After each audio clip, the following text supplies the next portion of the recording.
السلام عليكم ورحمة الله وبركاته. أهلا بيكم سنة تانية إعدادي. إزيكم عاملين إيه؟ يا رب تكونوا بخير. معاكم مستر سعيد السيد ودي قناتكم ذاكر لي أونلاين. هنحل مع بعض النهاردة يا شباب أهم أسئلة الدرس الأول في الدراسات، وهو بعنوان موقع ومظاهر سطح قارتي آسيا وأوروبا. ولو لسه ما شفتوش شرح الدرس هسيب لكم الرابط في وصف الفيديو ده وفي أول تعليق مثبت، لازم تشوفوه قبل ما تحلوا الأسئلة دي. قبل ما نبدأ، لو شايف انك بتستفاد من المحتوى اللي بنقدمه ما تبخلش علينا باللايك الجميل والاشتراك في القناة علشان تتابع كل فيديوهاتنا أول بأول. أول مجموعة أسئلة معانا النهاردة بتقولك أمامك خريطة لقارتي آسيا وأوروبا، اكتب ما تشير إليه الأرقام.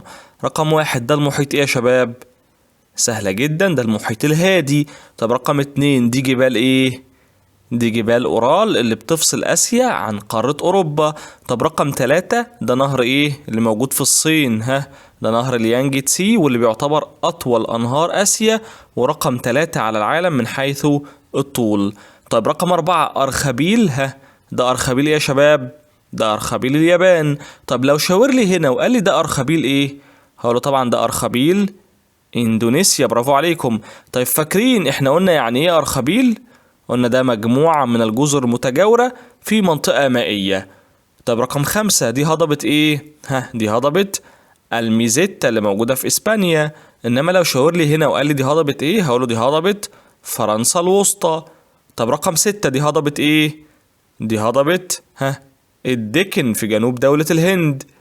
قبل ما نتنقل على مجموعة الأسئلة اللي معانا بعد كده، لو حابين يا شباب إننا نعمل لكم اختبارات إلكترونية على دروس المنهج يا ريت تقولوا لنا في التعليقات، وإن شاء الله ننزلها قريبا على موقعنا الإلكتروني.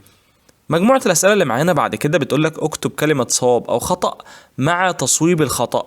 السؤال الأول، تحيط بقارة آسيا المحيطات من 3 جهات، صح ولا غلط؟ هقول له ايوه صح، صواب. عندنا المحيط القطبي الشمالي في الشمال، والمحيط الهندي في الجنوب، والمحيط الهادي في الشرق. طب يطلق على كل من آسيا وأوروبا واستراليا قارات العالم القديم؟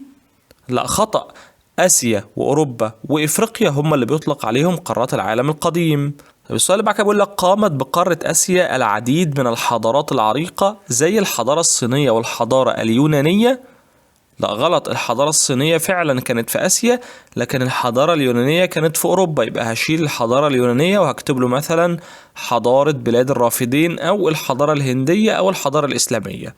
طيب تعد قمة إيفرست أعلى قمة جبلية في العالم وتقع بقارة آسيا؟ أيوة الكلام ده صح، صواب. وقمة إيفرست شباب قلنا موجودة في جبال الهيمالايا. طيب فاكرين أعلى قمة جبلية موجودة في قارة أوروبا بقى كانت إيه؟ أوروبا هقول له قمة مونبلان اللي موجودة في جبال الألب. هقول لك تأتي قارة آسيا في المرتبة الثانية بين قارات العالم من حيث طول سواحلها؟ لا غلط، دي قارة آسيا في المرتبة الأولى من حيث طول السواحل. طب السؤال اللي بعد كده بيقول لك تقترب قارة آسيا من قارة استراليا عند بحر العرب؟ لا خطأ، دي بتقترب منها عند بحر تيمور. طيب تقترب قارة آسيا من قارة إفريقيا عند مضيق باب المندب؟ سؤال سهل جدا، أقوله أيوة الكلام ده صح، صواب. طب يحد قارة أوروبا من الجنوب البحر المتوسط والبحر الأحمر؟ لا خطأ، بيحدها من الجنوب البحر المتوسط والبحر الأسود. طيب فاكرين من الشمال بيحدها إيه؟ قلنا المحيط القطبي الشمالي. أما من الشرق فقلنا بيحدها قارة آسيا، ومن الغرب المحيط الأطلنطي. طيب تمتد قارة أوروبا بأكملها في نصف الكرة الأرضية الشمالي؟ أيوة صواب، هي بتقع بأكملها في شمال دائرة الاستواء، عشان كده بنقول عليها بتقع بأكملها في نصف الكرة الأرضية الشمالي. طب يعد نهر آمور من الأنهار التي تجري في سهول سيبيريا؟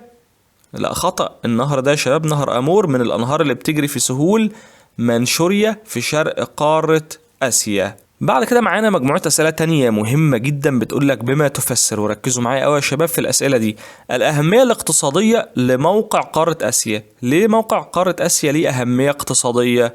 هقوله ده بسبب موقعها الفلكي اللي أدى بقى إلى تنوع مناخها، وبالتالي تنوع النباتات الطبيعية والحيوانات والمحاصيل الزراعية، وكمان موقعها الجغرافي اللي جعلها معبر رئيسي لطرق التجارة البرية والبحرية منذ العصور القديمة، زي قلنا طريق الحرير وطريق التوابل. طب لموقع قارة آسيا بقى أهمية دينية. ليه موقعها ليه أهمية دينية؟ هقوله ده لأنها مهد للديانات السماوية اللي هم اليهودية والمسيحية والإسلام، وكمان لأنها بتضم العديد من المواقع المقدسة زي طبعا الكعبة المشرفة في السعودية وكنيسة القيامة في فلسطين. طب الأهمية الاستراتيجية لموقع قارة آسيا، ليه قارة آسيا موقعها مهم جدا استراتيجيا؟ هقوله ده لأنها بتطل على مسطحات مائية مهمة، وكمان بتشرف على ممرات ملاحية لها أهمية استراتيجية كبيرة زي مضيق باب المندب كده ومضيق هرمز. طب الأهمية الاستراتيجية لموقع قارة أوروبا، ليه قارة أوروبا موقعها مهم استراتيجيا؟ هقوله طبعا لأنها بتطل على مسطحات مائية مهمة، وكمان لأنها بتشرف على ممرات ملاحية ذات أهمية استراتيجية كبيرة زي مضيق جبل طارق ومضيق البسفور ومضيق الدردنيل. ركزوا معايا يا شباب وكملوا الفيديو للنهاية، لأن الأسئلة اللي بنحلها دي مهمة جدا وهتثبت معلومات الدرس في مخكم كويس قوي. طيب لموقع قارة أوروبا أهمية اقتصادية، ليه موقع قارة أوروبا ليه أهمية اقتصادية؟ هقوله ده لأن موقعها الفلكي ساعد على تنوع مناخها، وموقعها الجغرافي ساعد على سهولة التواصل الاقتصادي بينها وبين قارات العالم. طيب تعد قارة آسيا أكبر قارات العالم من حيث طول سواحلها، ليه قارة آسيا بتعتبر أكبر قارات العالم من حيث طول السواحل؟ هقوله ده بسبب اتساع مساحتها وكثرة الخلجان والأذرع المائية بها. طيب بيقول لك بما تفسر قيام العديد من الموانئ الطبيعية في أوروبا، سؤال مهم جدا، ليه قامت أو أنشئت العديد من الموانئ الطبيعية في أوروبا؟ هقوله ده بسبب كثرة تعاريج سواحلها، وده اللي ساعد على قيام الموانئ الطبيعية. طيب تعرف هضبة التبت بسقف العالم، ليه العلماء قالوا على هضبة التبت إنها سقف العالم؟ هقوله ده لأنها أعلى هضاب العالم، علشان كده بتعرف بسقف العالم. مجموعة الأسئلة اللي معانا بعد كده يا شباب بتقولك اختر الإجابة الصحيحة. تقترب قارة آسيا من قارة أمريكا الشمالية عند مضيق إيه؟ طبعا آسيا بتقترب من أمريكا الشمالية عند مضيق بيرنج، الإجابة رقم 3. طيب تبدو قارة أوروبا كأنها امتداد طبيعي لقارة آسيا من جهة إيه؟ يا ترى الشرق ولا الغرب ولا الجنوب ولا الشمال؟ طبعا من جهة الغرب، وعلشان كده بيطلق عليهم الاتنين مع بعض مصطلح أوراسيا، لأن أوروبا امتداد طبيعي لقارة آسيا أو تبدو كأنها امتداد طبيعي. طب من الحضارات القديمة التي نشأت بقارة أوروبا، هي الحضارة إيه؟ الفينيقية ولا الصينية ولا الرومانية ولا الهندية؟ طيب فاكرين الأول إيه الحضارات اللي قامت في أوروبا؟ احنا قلنا عندنا الحضارة الرومانية واليونانية القديمة والحضارة الغربية الحديثة. هنا جايب لي الرومانية بس، يبقى هختارها. طيب توجد هضبة نقط بوسط قارة آسيا، ايه الهضبة اللي موجودة في وسط قارة آسيا؟ يا ترى هي هضبة التبت ولا الدكن ولا شبه الجزيرة العربية ولا الميزيتا؟ طبعا في الوسط موجود عندنا هضبة التبت. أما هضبة الدكن فقلنا إنها موجودة في الجنوب وتحديدا في جنوب الهند، وهضبة شبه الجزيرة العربية موجودة في الغرب من قارة آسيا. أما بقى الميزيتا هنا فهي موجودة في غرب قارة أوروبا وتحديدا في دولة إسبانيا. طيب بيقولك يعد نهر نقط أطول أنهار قارة أوروبا، إيه هو أطول أنهار قارة أوروبا يا شباب؟ طبعا هو نهر الفولجا، برافو عليكم. طيب تتصل قارة آسيا بريا بقارتي إيه؟ هي آسيا بتتصل من ناحية البر من ناحية الأرض بقارات إيه يا شباب؟ طبعا بإفريقيا وأوروبا، قلنا بتتصل بإفريقيا عن طريق شبه جزيرة سيناء، وبتتصل بأوروبا عن طريق جبال الأورال. طيب توجد بقارة آسيا أعلى وأضخم السلاسل الجبلية في العالم، وهي جبال إيه؟ الألب ولا الأورال ولا البرانس ولا الهيمالايا؟ طبعا الهيمالايا هي أعلى سلاسل جبال موجودة في العالم كله، وفي آسيا وفي العالم كله طبعا. بيقولك تعتبر جزيرة سريلانكا من الجزر المنفردة والتي تقع جنوب دولة إيه بقارة آسيا؟ هي جزيرة سريلانكا احنا قلنا ان هي جنوب دولة ايه؟ الصين ولا الهند ولا اندونيسيا ولا تركيا؟ طبعا جنوب دولة الهند. طب يمر بجزر اندونيسيا احدى دوائر العرض الرئيسية، وهي ايه بقى؟ دائرة الاستواء ولا مدار السرطان ولا مدار الجدي ولا الدائرة القطبية الجنوبية؟ لازم يا شباب نفتكر الخريطة في مخنا. جزر اندونيسيا بيعدي فيها دائرة الاستواء. طيب من الانهار التي تجري داخل قارة أوروبا، هو نهر الدانوب ولا أوب ولا السند ولا يانسي؟ طبعا نهر الدانوب هو اللي بيجري في قارة أوروبا. أما باقي الأنهار اللي عندي دي فهي موجودة في قارة آسيا. بعد كده بقى معانا مجموعة أسئلة تانية بتقولك دلل على صحة العبارات الآتية: لموقع قارة آسيا أهمية حضارية كبيرة. إيه دليلك إن قارة آسيا موقعها ليه أهمية حضارية؟ هقوله أيوة، حيث قامت العديد من الحضارات العريقة على أرضها، زي حضارة بلاد الرافدين وحضارة فينيقيا، وكمان حضارات بلاد اليمن والحضارة الهندية والحضارة الصينية وكمان الحضارة الإسلامية. طيب لقارة أوروبا أهمية حضارية كبيرة، إيه دليلك إن قارة أوروبا ليها أهمية حضارية كبيرة؟ هقول له أيوة، حيث نشأت على أرضها العديد من الحضارات، زي بقى الحضارة اليونانية القديمة والحضارة الرومانية القديمة وكمان الحضارة الغربية الحديثة اللي شهدت ثورة علمية وصناعية. طيب يتم تصنيف قارة أوروبا على أنها شبه جزيرة. سؤال حلو قوي، إيه دليلك إن قارة أوروبا نقدر نصنفها أنها شبه جزيرة؟